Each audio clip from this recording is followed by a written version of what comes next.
Hello everyone, my name is Braden, this is Airless Quill 9, and in today's video we are going to talk about the Paladin.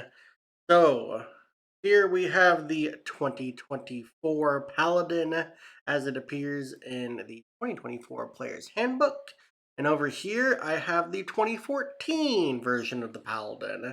We are going to contrast and compare, and I'm going to tell you what changes were made and what things stayed the same. So as we here's the beautiful art of the Paladin.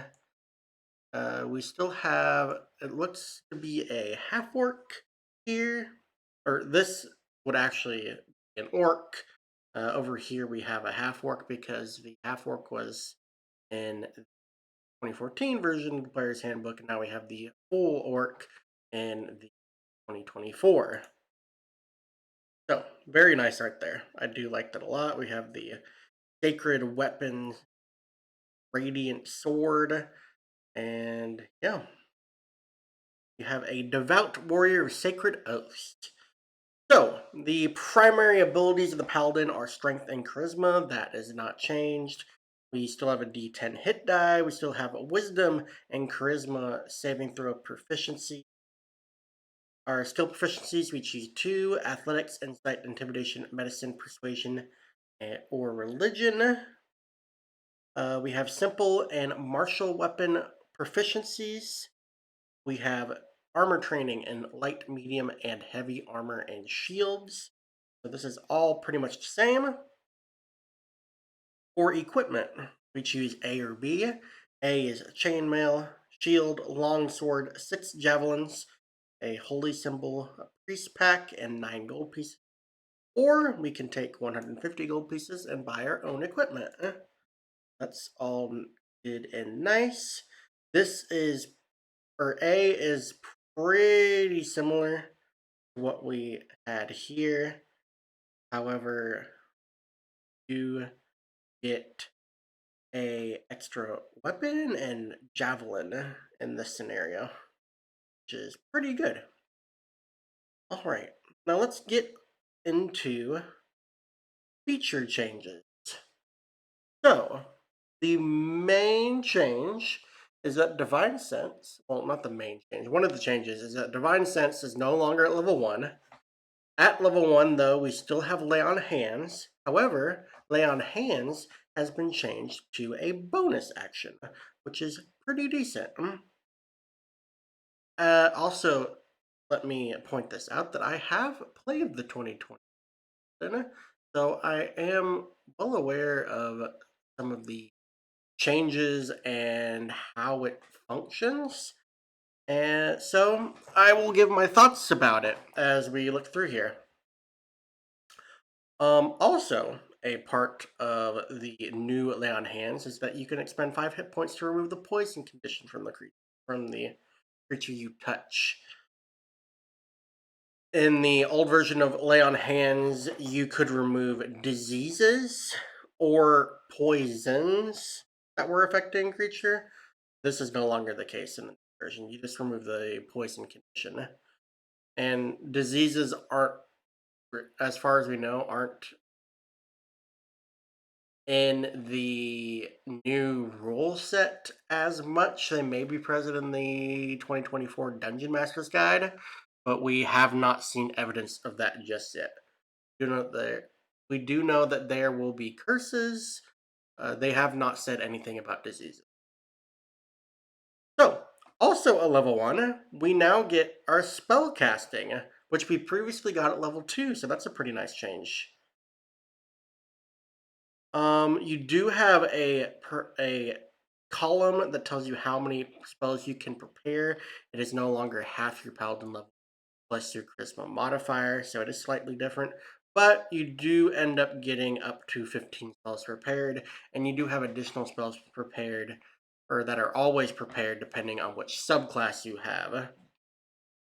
Also, we will talk about Channel Divinity at level 3 because it's slightly different. Also at level 1, since Divine Sense was moved, at level 1 we get Weapon Mastery. We get to use the weapon mastery properties of two weapons of our choice, which we can swap out one of them whenever we finish a long rest. So you should have just enough weapon masteries to spend on the weapons that you want. If you chose the equipment for option A, you, in this case, choose long swords and javelins. Those are the only two weapons that you have on your person. So it's pretty nice. And weapon masteries are very, very good. At level 2, we still get our fighting style.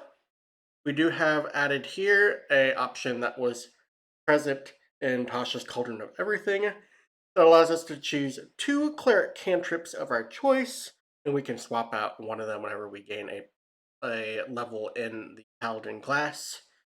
These do, of course, use our charisma as their spellcasting ability. This is a alternate option. Don't want to choose a fighting style. However, since fighting styles have been changed to feats, this now means that we have every single fighting style available to us as a paladin. So if you really want to play a paladin archer, you could do so by taking the archery fighting style. However, you would still not be able to smite on range attacks. However, smite has been changed slightly, so we will see how that does affect what is going on here.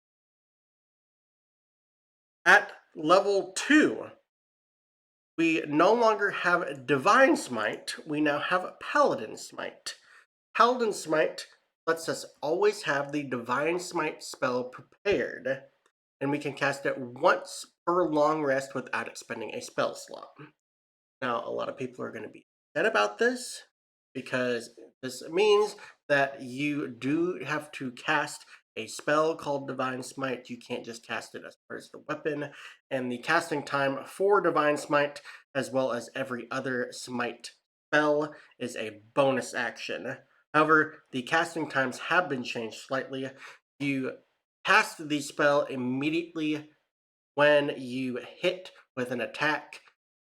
So you are no longer having to cast a spell and then concentrate on it until you hit a target.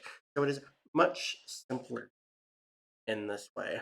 So I do like how they've updated smite spells, though this does decrease the power of them.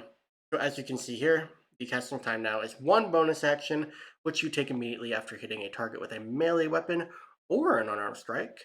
The fun thing about this is that you can now smite spells on unarmed strikes. You can also use smite spells on thrown weapon attacks because you are throwing melee weapons. So if you want to smite on a javelin throw, are free to do so, which is pretty cool. I do like the application of that. And as you can see here, the new Divine Smite spell works essentially the same as Divine Smite did back in 2014. However, there is no longer a maximum amount of damage you can deal with it. And you do still deal an additional 1d8 if the target that you hit is a fiend or an undead. Still deals 2d8 radiant damage with a first level spell slot. However, you can use high level spell slots to increase the damage by 1d8 for each spell slot above level 1.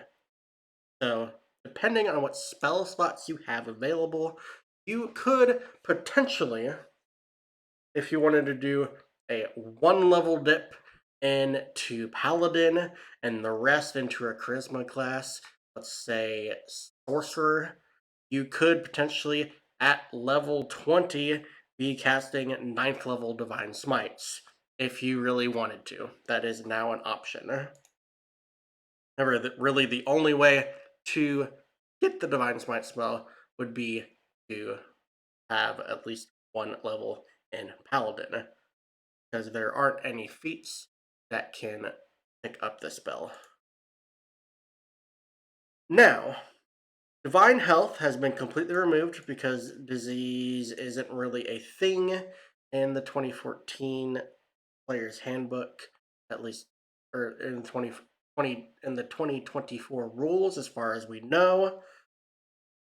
So that is no longer present. However, at third level, we do get our channel divinity still. However, this has been upgraded in a couple ways. You now gain 2 uses of your channel divinity, and you regain 1 expended use when you finish a long rest, and all expended uses when you finish a long rest. And when you reach level 11, you gain a 3rd use of your channel divinity. So you should be able to use channel divinity much more often, and you don't have to use it as sparingly, since you do regain at least 1 use when you finish a long rest. You do regain 1 use short rest, and then you regain all of them when you finish long rest. So this is a much easier, or it's not easier per se, it is much nicer. It is a lot nicer that you be able to use channel divinity very, very often as a paladin. And for those who've watched the cleric, the way that you regain your channel divinity is exactly the same way. You just get slightly more use of it. And as part of your paladin's channel divinity, get a option called Divine Sense, which lets you, as a bonus action, detect the presence of celestial fiends and undead that are within 60 feet of yourself for the next 10 minutes. So the time has been increased from, I believe it was what, until the end of your next turn. So it lasts a lot longer. It does end if you gain the incapacitated conditions, but that shouldn't happen that often. We're having this up for at least 10 minutes should make this a much better, uh, should increase the applicability of it. Pretty nice. I personally didn't use it in the one shot that I was in where I played a paladin, but it is nice that it lasts longer, and it just seems like a much better use of it. Besides, we didn't use Divine Sense that often, but now that it lasts for 10 minutes, when we do use it, we will gain the benefits of it, thankfully. So, at level 3, we do get our Paladin subclass, which is pretty much the same. However, we do get some additional options here that weren't present in the 2014 version of the class. Or Oath of Devotion, Oath of the Ancients, and Oath of Vengeance are still present. However, they have added in the Oath of Glory, which first appeared in the Theros campaign setting book that came out. And I think it was republished Asha's, if I remember correctly. But yeah, all of these subclasses have seen, which we will talk about. Excuse me. Drink some water.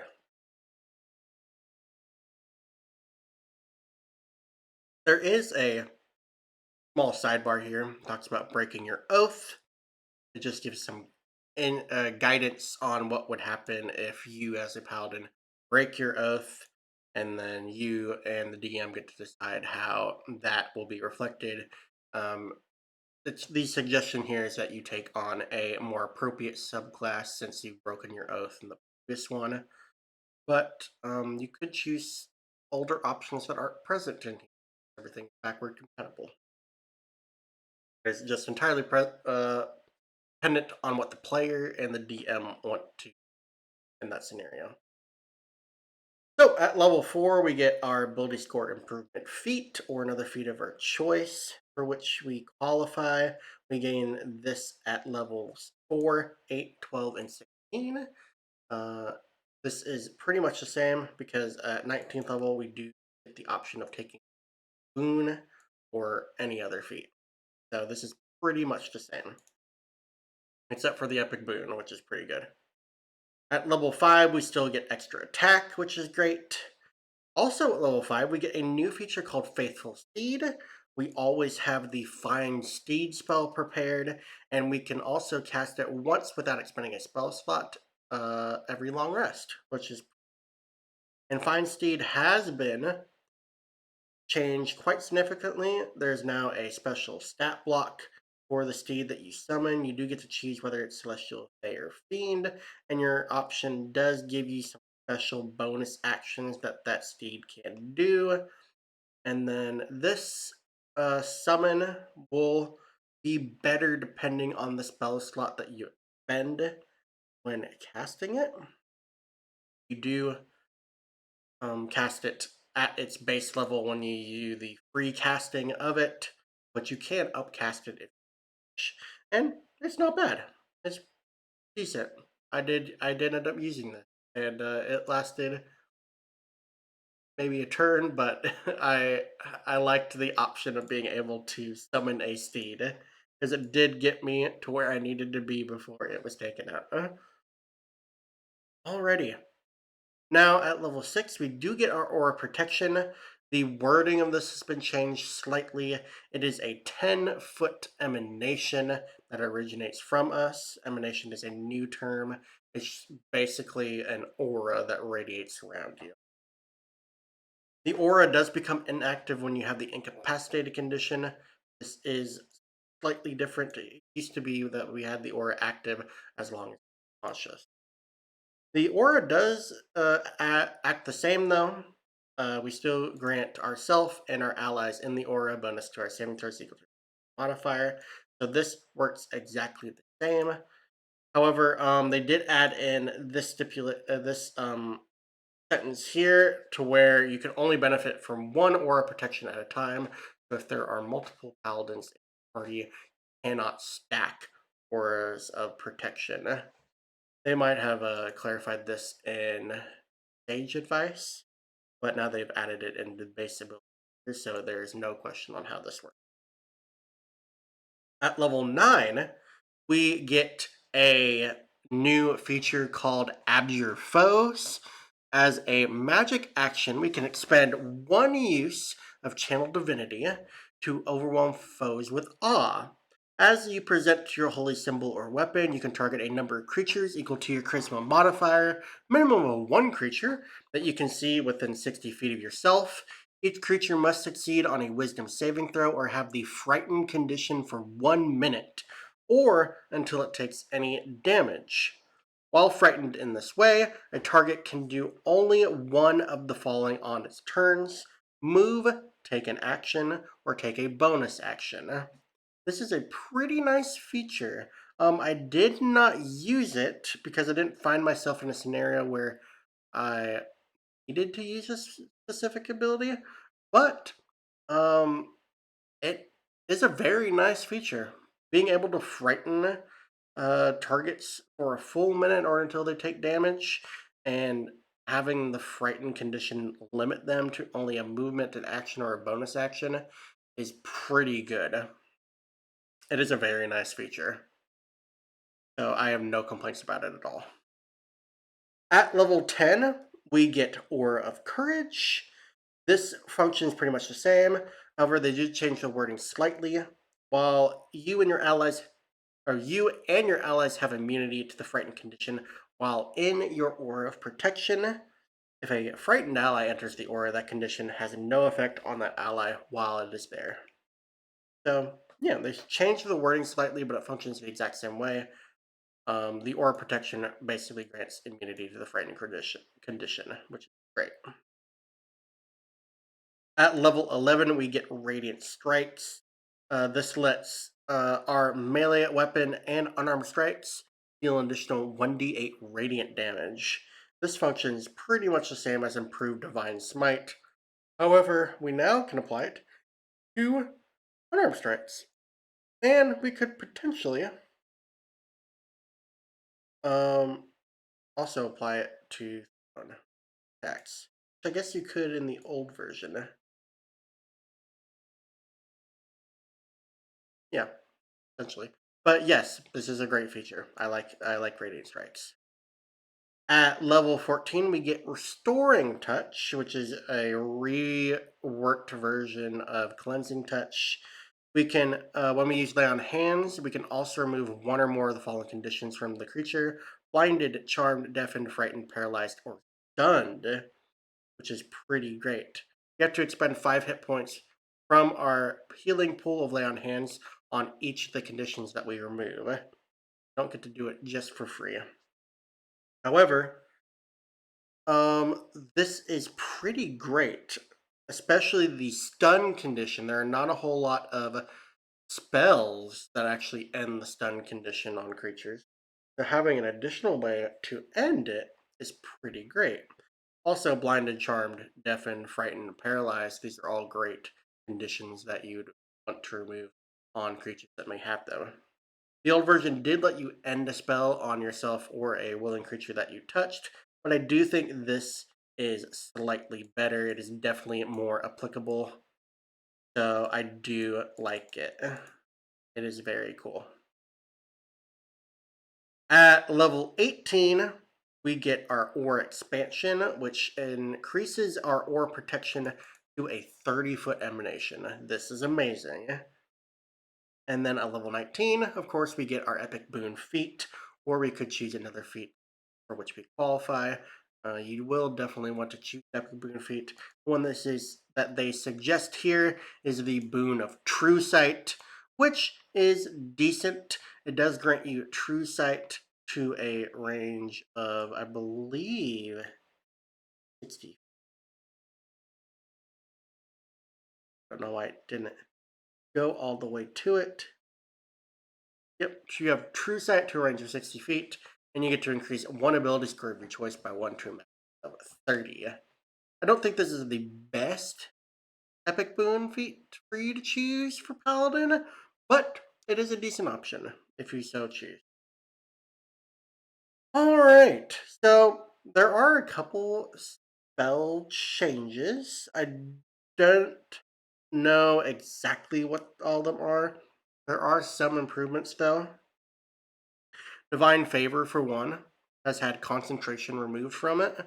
So it is essentially something that you will want to cast as often as possible, since it does last for a full minute and it will apply 1d4 radiant damage to all of your attacks, which is pretty great. Divine Smite, of course, has been changed to a spell, and every other Smite spell has had their casting time updated to a bonus action, which you take immediately after hitting a target with a melee weapon or an armed strike. Also, there have been improvements made to every Smite spell. A lot of them have had, almost every single one has had concentration removed. There are two exceptions. There are only two that still concentration. That is Shining Smite, which prevents creatures from becoming invisible as long as they're concentrating on it, which is pretty great. And then I believe Banishing Smite is the other concentration one. Yeah.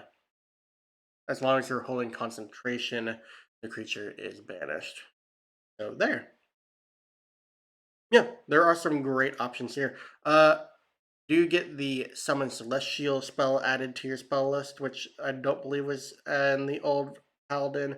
You also get Greater Restoration. I know you get Warding Bond is new. And then Gentle Repose, Prayer of Healing. I believe those are all the new spells that would be added to the Paladin spell list. But yeah, some pretty great stuff here. Also, there is nope, I'm thinking of something else.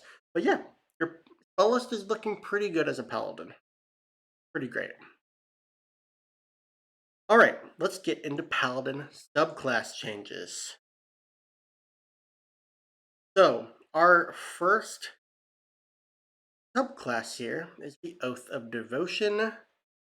This is the art that we have for the Oath of Devotion paladin. You see, we have an older woman dressed in regalia. A pretty decent art here. The Oath of Devotion upholds the ideals of justice and order. our tenets are: let your word be your promise, protect the weak, and never fear to act, and let your honorable deeds be an example. These are some abbreviations. It's fine. They changed it slightly. So, get to it. So we have Oath of Devotion spells. These are spells that we always have prepared as long as we meet the Paladin levels specified in the table below. At third level, we have Protection from Evil and Good and Shield of Faith, always prepared. At fifth level, we have Aid and Zone of Truth. Ninth level, we get Beacon of Hope and Dispel Magic. At 13th level, we get Freedom of Movement and Guardian of Faith. And at 17th level, we get Commune and Flame Strike. So the Sanctuary spell has been replaced by Shield of Faith. That's all right. Aid has replaced Lesser Restoration, which Aid is a great spell, so I don't really have any complaints there. The 9th level, 13th level, and 17th level spells are all the same. However, I do want to make a note that Flame Strike has been improved as a spell. It is a lot better than its 2014 counterpart. The main change here is that the damage has been increased from 44 fire and 44 radiant damage, 46 radiant and 46 fire damage to 5d6 and 5d6. And the old version of Flame Strike used to only increase one of those damage options when you cast it at higher levels. Now, whenever you upcast it, you increase both the fire and radiant damage by 1d6. So Flame Strike is much improved and is definitely a great option for you to have as a paladin, and especially as a cleric who also get this spell prepared, I believe. So yeah, very happy that they have made Flame Strike better. Now, let's talk about some of the really cool stuff, as well as some changes. So, Turn the Unholy is no longer a Channel Divinity option for Devotion Paladins, but this is okay. Sacred Weapon, however, is still present. However, they have made some enhancements to it. So whenever you take the attack action, you can expend a Channel Divinity use to imbue your weapon, to imbue one melee weapon that you are holding with positive energy. For 10 minutes or until we use the feature again, we can add our charisma modifier to attack rolls you make with that weapon. And each time we hit with it, we can cause it to deal its normal damage type or radiant damage, which is cool. The weapon emits bright light in a 20-foot radius and dim light 20 feet beyond that. And we can end this effect early without any action required. And the effect also ends if we aren't carrying the weapon for any reason. So there are some major improvements to Sacred Weapon. The most significant change is that this no longer requires an action to activate. You immediately activate it whenever you take the attack action, which is great. Also, it now lasts for 10 minutes instead of 1 minute, which is also a major improvement. And you can change the damage type that the weapon would deal to radiant damage if you wish. So this is overall a major, major, major improvement to Sacred Weapon. It is so much more applicable. It is very, very good. So great change there. Aura of Devotion is still present at 7th level, while you and your allies have immunity to the charm condition while in your aura of protection. If a charmed ally enters the aura, that condition has no effect on that ally while it is there. So this is pretty much the same. They've just simplified the wording here. Every aura functions based off of the aura protection now, just to clarify. At level 15, we get Smite of Protection. This is completely different from Purity of Spirit. This is a completely new feature. Whenever we cast a Divine Smite, you and your allies have half cover while they are in your aura of protection. The aura has this benefit until the start of your next turn. So this is a pretty neat feature. This does encourage you to cast Divine Smite as often as possible. And half cover is pretty great. Half cover gives you +2 to your AC and +2 to dexterity saving throws. And it's to every creature in your aura of protection. And that includes you, that includes your allies. So this is a pretty niche feature. I like it. It's pretty cool. And I think it's technically it's it's better than Purity of Spirit.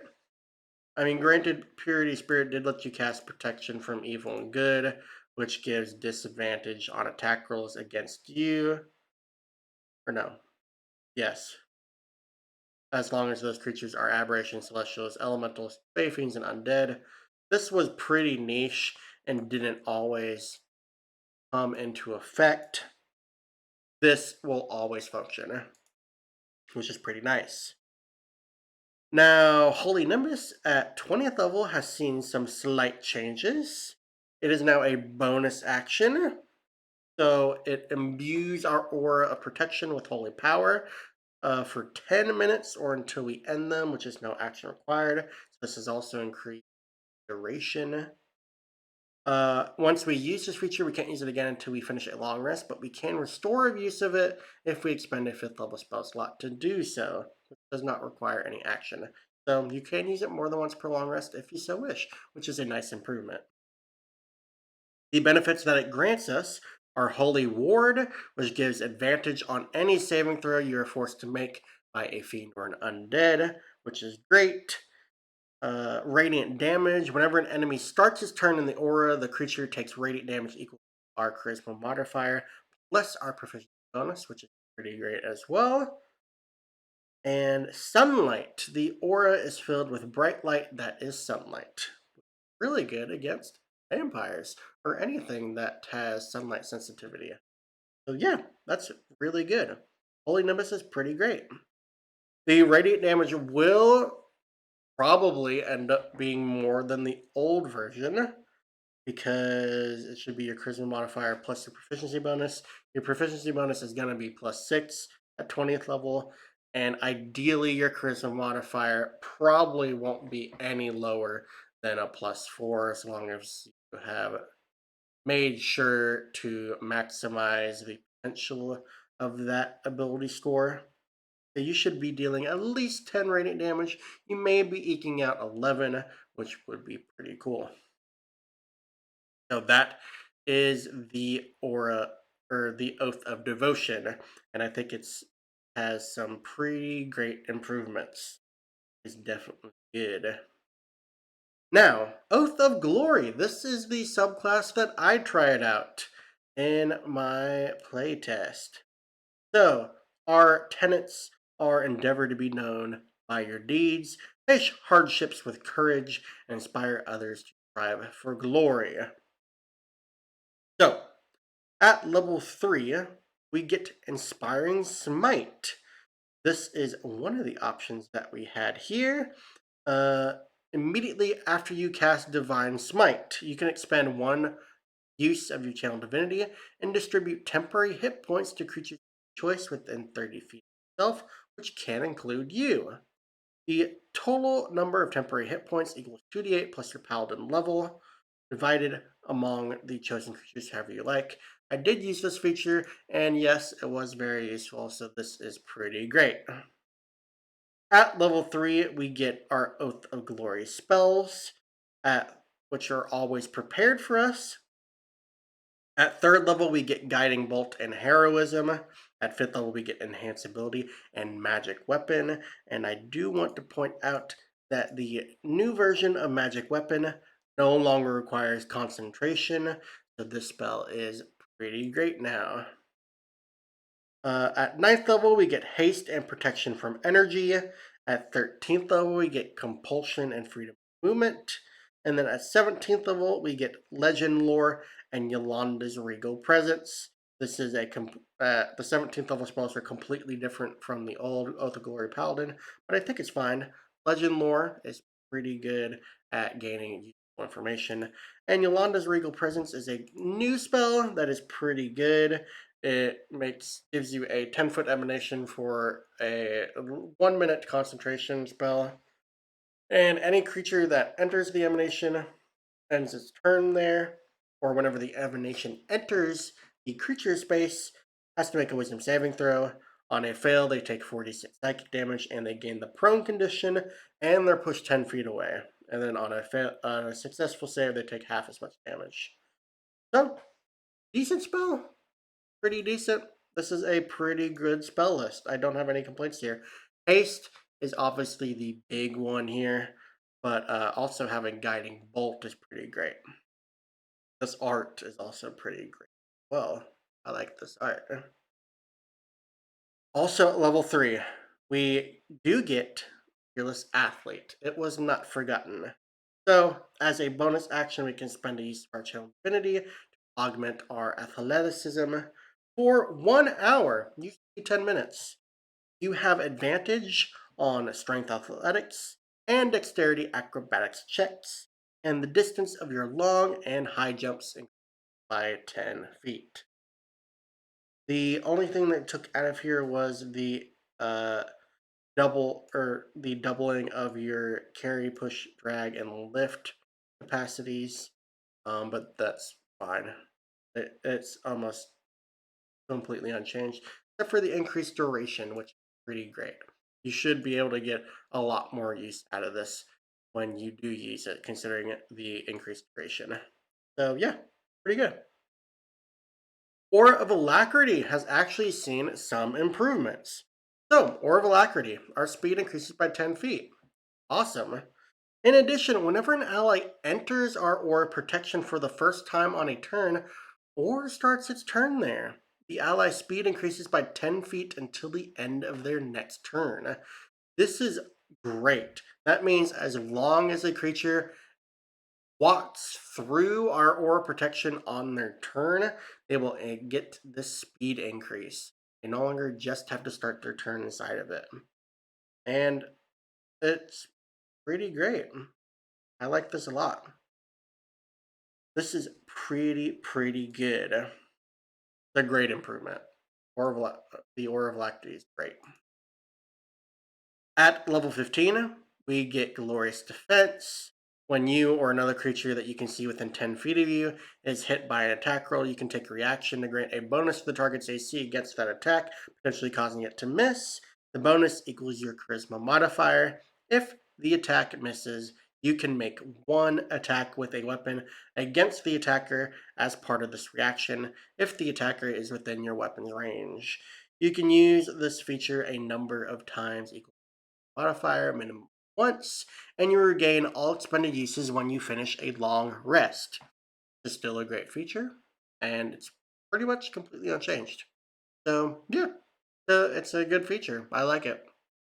At level 20, we get Living Legend. As a bonus action, you gain the benefits below for 10 minutes. Used to be 1 minute, and so already an improvement.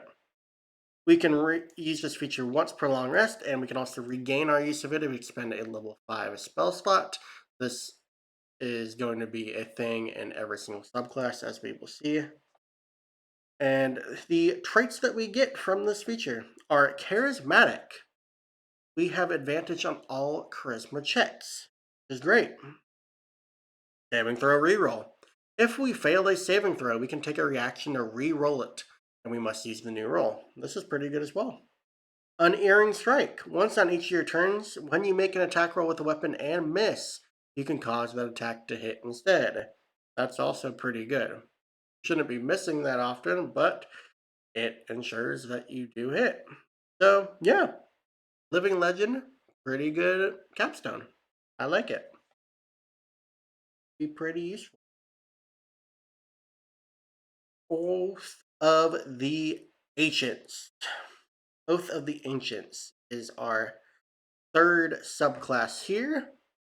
Our tenets are kindle the light of hope, shelter life, and delight in art and laughter. At level 3, we gain Nature's Wrath. As a magic action, you can expend one use of your channel divinity to conjure spectral vines around nearby creatures.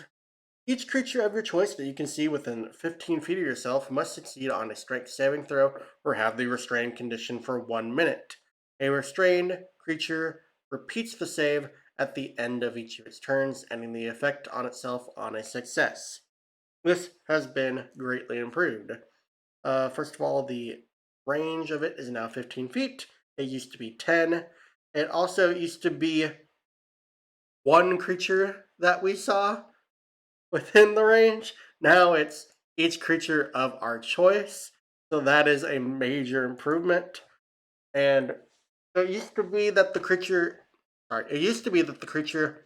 could choose a strength or dexterity saving throw. It is now forced to make a strength saving throw, which statistically less creatures are better at. So this is a pretty great improvement. Also, this now lasts a full minute. Or it didn't specify how long it lasted. I guess it lasted indefinitely. But it's good that they added a duration here. That's just for balance. So, yeah, overall, Nature's Wrath, major improvement. It's a major improvement there. Turn the Faithless has been completely removed, but that's okay. It was very, very niche, because it only affected Fae and Fiends. Oath of the Ancient Spells. These are spells that we always have prepared as an Oath of the Paladin. At 3rd level, we get Ensnaring Strike and Speak with Animals. 5th level, we get Misty Step and Moonbeam. 9th level, we have Plant Growth and Protection from Energy. 13th level is Ice Storm and Stone Skin. 17th level is Commune with Nature and Tree Stride. These are all very cool spells. Oh, I do want to mention here that the art for the Oath of Ancient Paladin is great as well. I do like the aesthetic here. They look pretty great. So all these spells have not, or these are all the same spells that were present in 2014. However, some of these spells have seen improvements. Moonbeam is works slightly better. I think the distance you can move it is greater. I don't remember all the specifics, but I do know Moon is improved slightly. Stone Skin has been improved and now applies to all bludgeoning, piercing, and slashing damage instead of just non-magical bludgeoning, piercing, slashing damage, which is great. And so yeah, this is a decent spell list here. At 7th level, we get Aura of Warding. This has been changed significantly. It now says that you and your allies have a resistance to necrotic, psychic, and radiant damage while in your aura protection. So the old version used to give resistance to damage from spells, which was quite powerful. So they have nerfed this. However, I think the flavoring of this ability is still the same because necrotic, psychic, and radiant damage are rare damage types that a lot of spells deal. So this will still be applied quite often, depending on the campaign that you're running. So yeah, it is 3 damage resistances that you are always going to have, and allies within your aura of protection will be able to have. So this is still a pretty great feature, even though it is significantly less powerful. At 15th level, we get Undying Sentinel. This has been changed a little bit. So when you're reduced to 0 hit points and not killed outright, you can drop to 1 hit point instead. That is the same. However, they have added to it. And you regain a number of hit points equal to 3 times your paladin level. So this will keep you in the fight. Once you use this feature, you can't do so again until you finish a long rest. That is still the same there. Additionally, you can't be magically aged, and you see visibly aging. So yeah, there's a slight improvement to this. You do gain all of these hit points here, which at 15th level would be 45 hit points, so that's significant. And then this just gets better as you get the other 5 levels if you go up to 20. So yeah, this addition here is pretty great. I like that a lot. That makes that feature significantly better. At level 20, we get Elder Champion. So, as a bonus action, no longer an action, we imbue our Aura of Protection with Primal Power, granting the benefits below for 1 minute or until we end them. No action required. Once we use this feature, we can't use it again until we finish a long rest. However, we can restore our use of it by expending a level 5 spell slot, which is pretty good. So, the traits we get from Elder Champion are Diminished Defiance. Enemies in the aura have disadvantage on saving throws against their spells and Channel Divinity options. We also get Regeneration. At the start of each of our turns, we regain 10 hit points. And then you also get Swift Spells. When you cast a spell that has a casting time of an action, you can cast it using a bonus action instead. So, Elder Champion, pretty great. I do want to state that, yeah, this is a really good capstone feature. It does last slightly less time than the other 2 capstones that we've seen so far, which is okay. However, the abilities that we do get are pretty great. Enemies having disadvantage on saving throws while within our aura of protection are pretty great. And our Channel Divinity options as well. This could be your Nature's Wrath, which is pretty great. So that is a great feature there. Regaining 10 hit points at the start of each of your turns is really good. And then casting our action spells as a bonus action is also technically very powerful, depending on what spells we cast. So this could be a bonus action Moonbeam, do a bonus action Ice Storm, good bonus action Stone Skin to give yourself resistance to legendary personal slashing damage if you need to, which is pretty great. You could also do any of your other paladin spells. So yeah, there are some great applications for this. So yeah, pretty great capstone feature here. All right, and then the last oath we are going to look at is the Oath of Vengeance. Punish evildoers at any cost.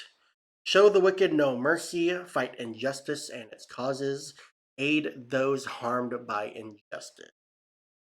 And the art here is pretty great. We have a Oath of Vengeance Dragonborn. Pretty cool here. And we have these spectral wings coming out.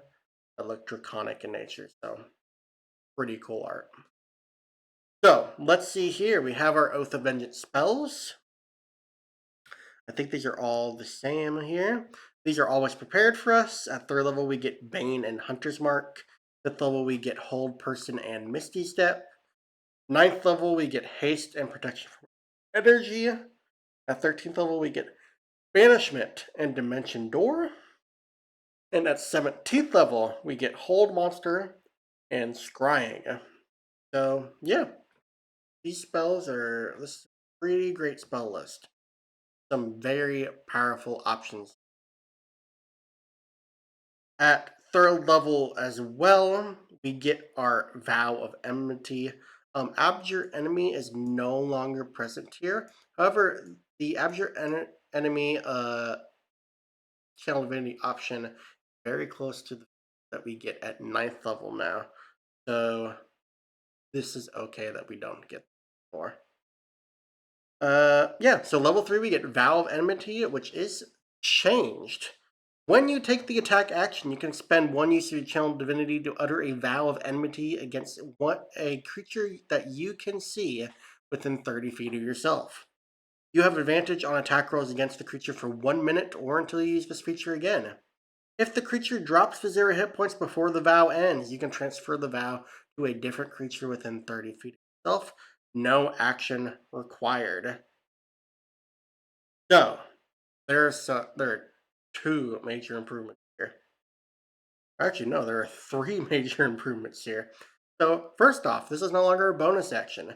We can activate it whenever we take the attack action, which clears up our bonus action economy. The range on it is now 30 feet. It used to be 10 feet, which I did not remember, so that's pretty great as well. It still grants advantage on attack rolls against the creature that we choose. It still lasts 1 minute or until we use the feature again. However, we can now transfer it to a different creature as long as we're still within that duration whenever the original creature that we use this on drops to 0 hit points. So we should be able to use this more often and on more creatures. So Vow of Enmity buffed. Pretty great. And people love Vow of Enmity already, so this is a great improvement to this. We're going to be using this a lot more.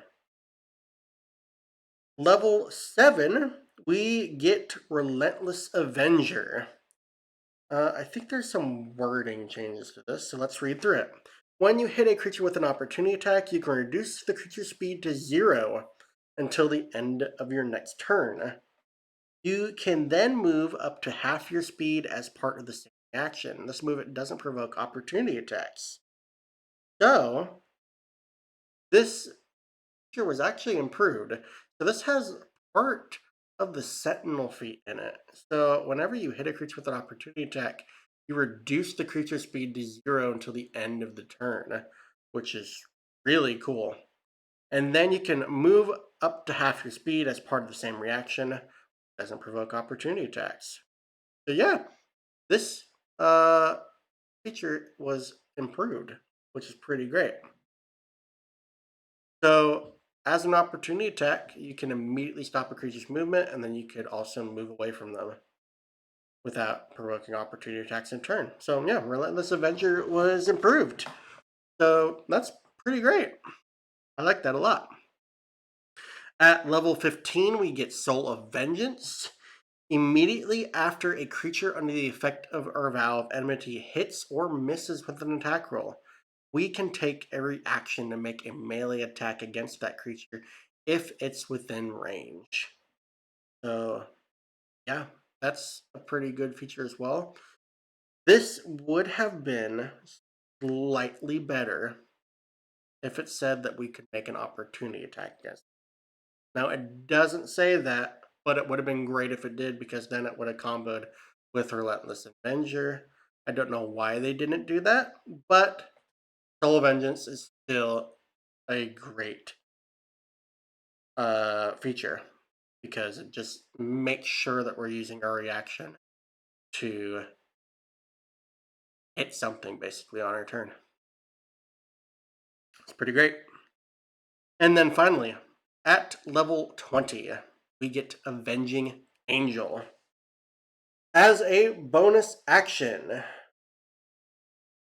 we gain the benefits below for 10 minutes or until you end them. No action required. Once you use this feature, you can't use it again until you finish a long rest. You can also restore your use of it by expending a level 10 or level 10, a level 5 spell slot.